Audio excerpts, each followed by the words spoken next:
बिस्मिल्लाहिर्रहमानिर्रहीम। So next topic we have is degeneration and regeneration of nerve fibres. इसमें पहले हम देखेंगे कि डीजनरेशन क्या होती है, कि अगर कोई इंजरी किसी टाइप की नर्व को हो जाती है तो वो किस लेवल की इंजरी हो तो रीजनरेशन होती है, किस लेवल की हो तो नहीं।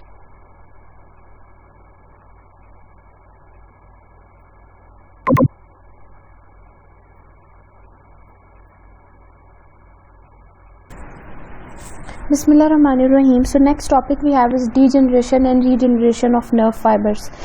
इसमें पहले हम देखेंगे कि डीजनरेशन क्या होती है, कि अगर कोई इंजरी किसी टाइप की नर्व को हो जाती है तो वो किस लेवल की इंजरी हो तो रीजनरेशन होती है, किस लेवल की हो तो नहीं होती, क्या क्या रिक्वायरमेंट्स हैं रीजनरेशन के लिए, और डीजनरेशन जो होती है किस किस पार्ट में हो सकती है और कैसे कैसे हो सकती है। ठीक है, तो पहली बात तो ये कि डीजनरेटिव चेंजेस क्या होती हैं। जब भी कोई नर्व फाइबर इंजर्ड होती है, किसी भी तरह की चेंजेस आती हैं, वो उसके सेल बॉडी में हो सकती है, वो उसके एक्सॉन में हो सकती हैं।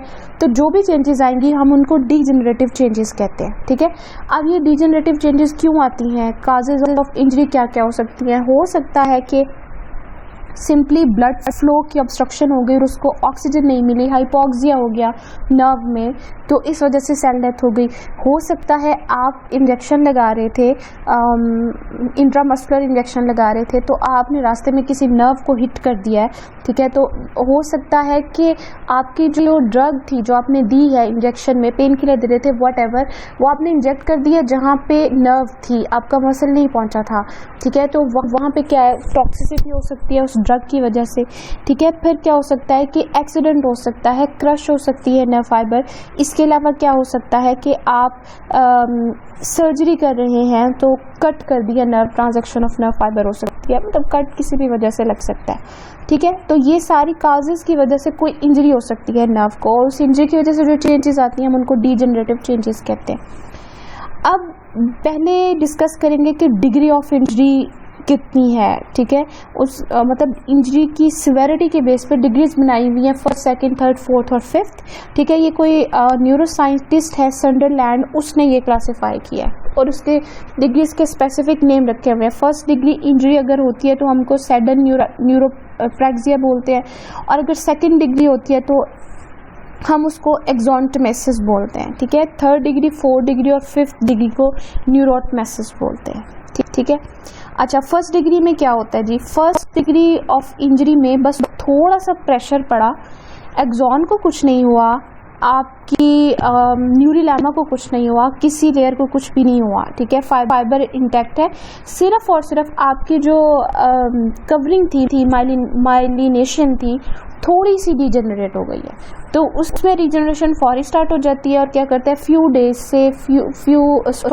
आवर्स से फ्यू डेज तक जो है वो इंजरी रिकवर हो जाती है, रीजनरेशन हो जाती है। सेकेंड डिग्री इंजरी में क्या है, वही प्रेशर है लेकिन ज़्यादा प्रोलॉन्ग टाइम तक है।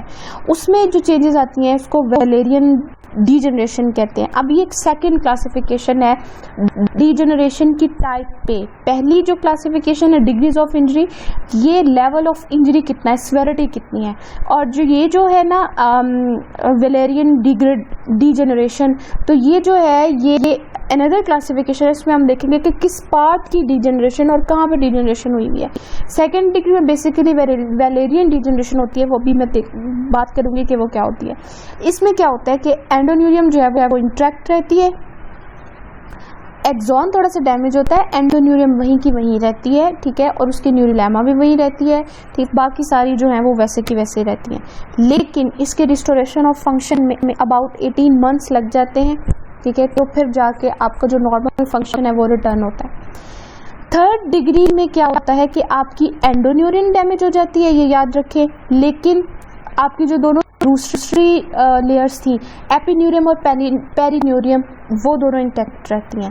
फोर्थ डिग्री में एंडोन्यूरियम और जो है पेरिन्यूरियम, एपिन्यूरियम, वो भी इंटरप्ट हो जाती हैं। ठीक है, और फेसिकुलाई ऑफ जो नर्व जो फेसिकुलाई होते हैं वो आपको पता है एक स्पेसिफिक अरेंजमेंट में थे, वो सारे जो है उसकी डिसऑर्गेनाइजेशन हो जाती है, डिस्टर्ब हो जाते हैं।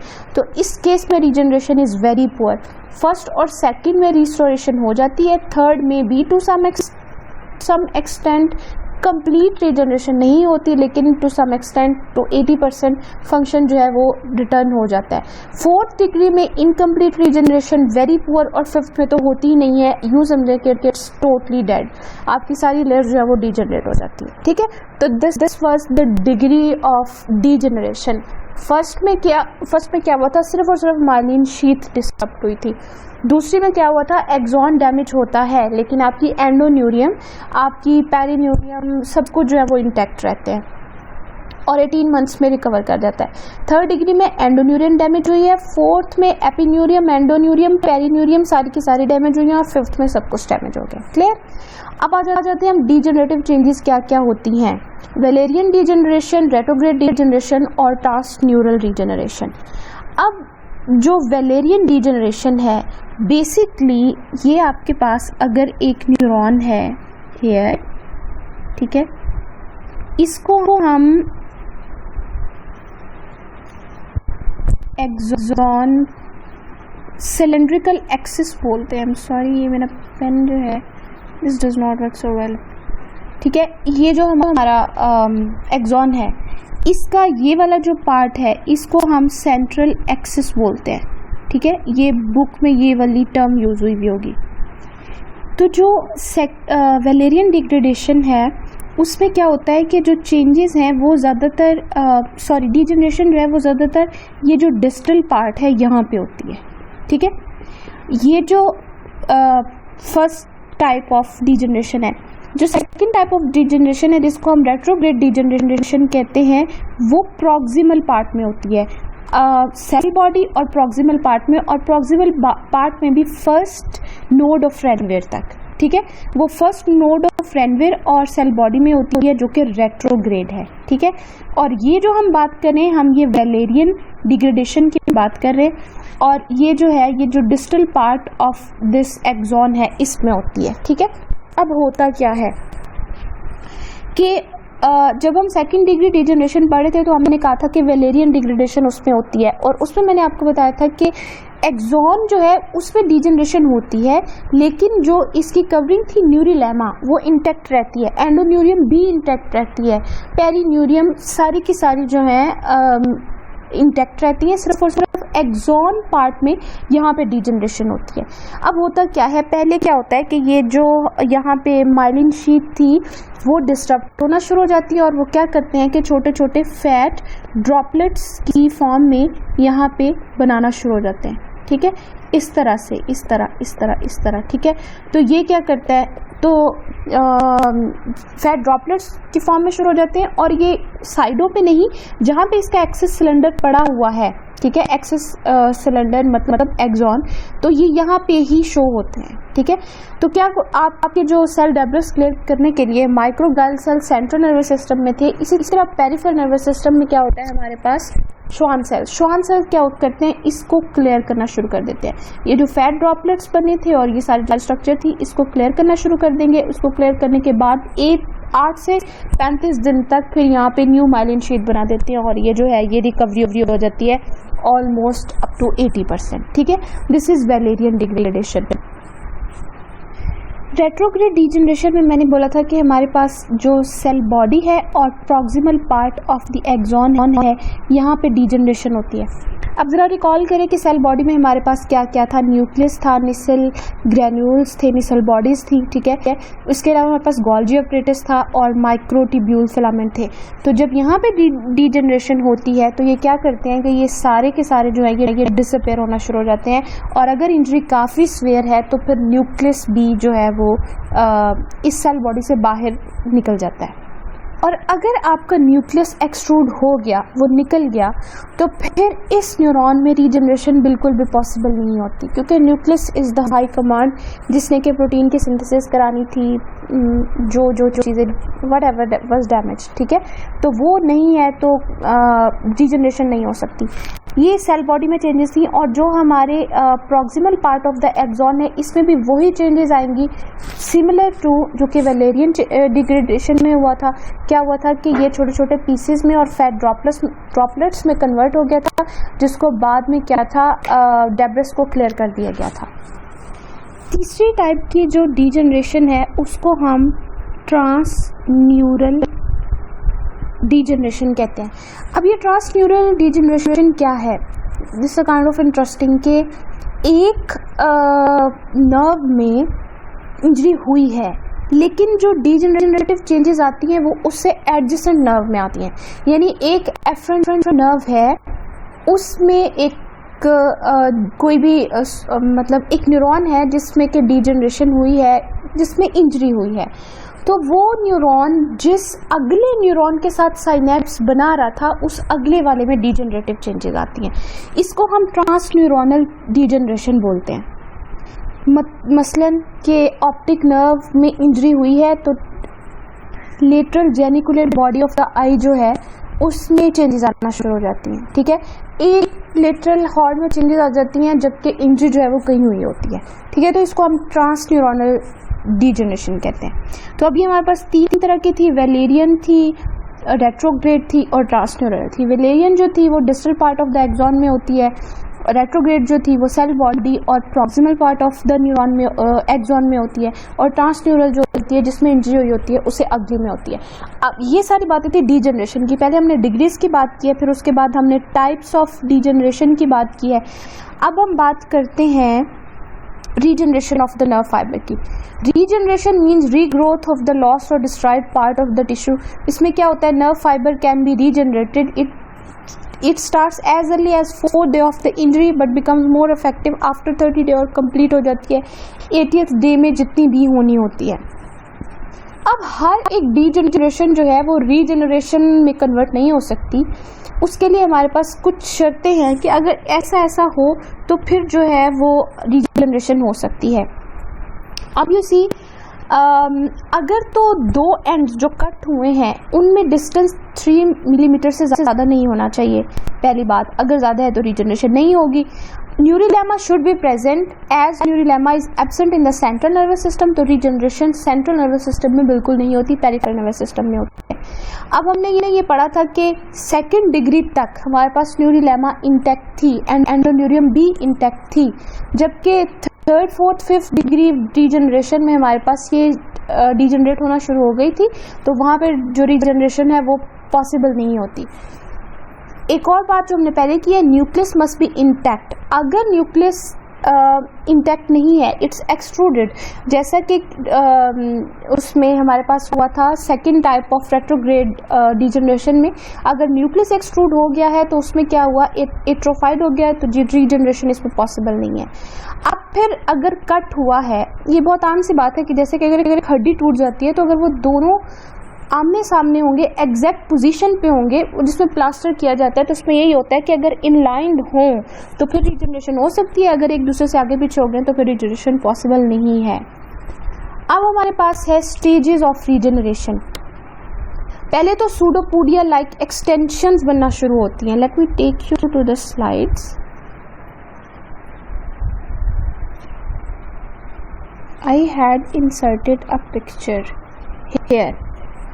अच्छा, इसमें क्या होता है कि पहले ये प्रोट्रूजन, यहाँ पे इंजरी हुई है, ठीक है, ये जो है ये हमारे पास फ्रेगमेंटेड एक्सॉन है, ड्रॉपलेट्स ऑफ माइलिन है। ये जो क्या था कि ये साइट ऑफ नर्व, यहाँ पे एक डैमेज दिखाया हुआ है। अब मैं आपको यहाँ पे 2 पार्ट्स दिखा रही हूँ। इसी तरह की प्रोट्रूजन्स बनना शुरू हो जाती हैं, एक इस तरफ से भी, इस तरफ से भी, दोनों से। ठीक है, तो वो दोनों जब बनना शुरू होती हैं तो फिर उसके बाद जो हमारे श्वान सेल्स हैं ये क्या करते हैं, ये माइलिन शीट बनाते हैं ना, तो ये क्या करते हैं कि ये ग्रो करना शुरू कर देते हैं उन प्रोट्रूजन्स के अराउंड, और फिर ये इनको गाइड करते हैं कि ये दोनों इन लाइन हो जाएं और सो दैट जो न्यूरिलेमा है उसके अगेंस्ट कवरिंग बना लें।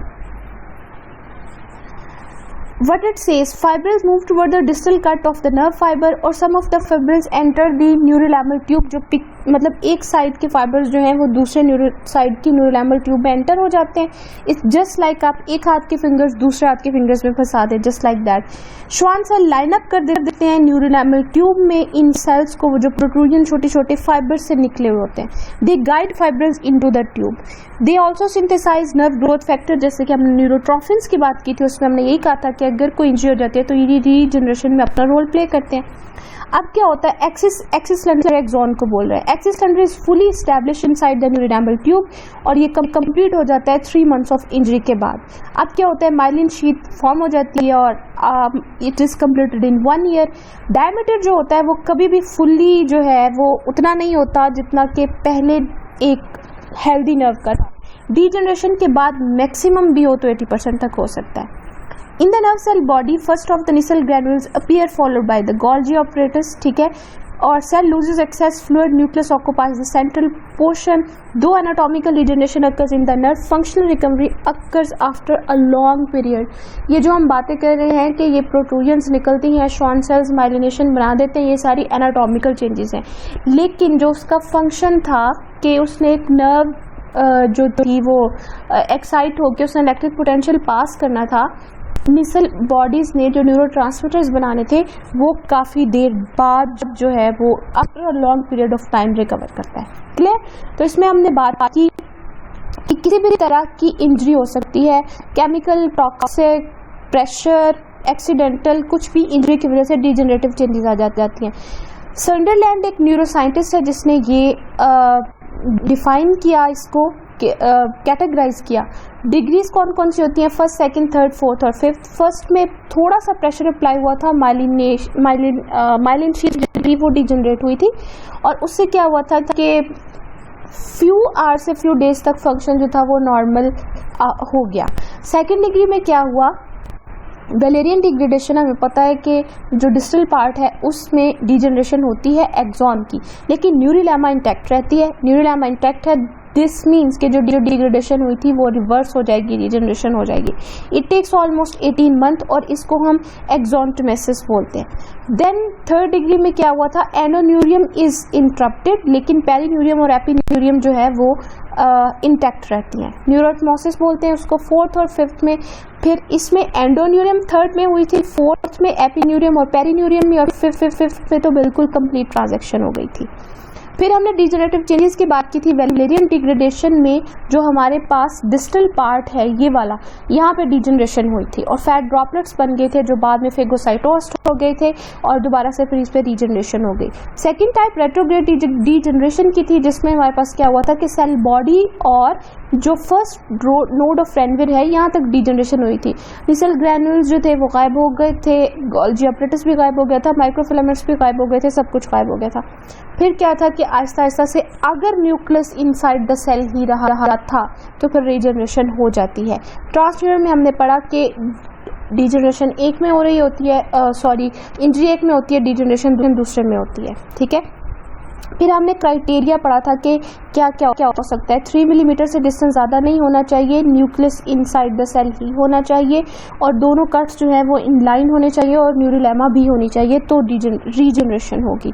रीजनरेशन में हमने बोला पहले फाइबर्स निकलते हैं, शॉन सेल्स उनको अलाइन कर देते हैं दूसरे एंड की, जिस साइड के फाइबर है दूसरे एंड का जो हमारे पास न्यूरोलेमा है उसमें इंसर्ट करने में हेल्प करते हैं और एज ए रिजल्ट क्या होती है, फिर उसके बाद न्यूरोलेमा जो है माइलिनेशन भी बढ़ा देती है और फुली जो है 1 साल तक माइलिनेशन कंप्लीट हो जाती है एंड देन 80% तक डायमीटर कवर हो जाता है, गोल्जी ऑपरेटस और निसल बॉडीज बन जाती हैं और यूँ after a long period of time physiological responses जो है वो भी आना शुरू हो जाते हैं। That was all about degeneration and regeneration of nerve fibres.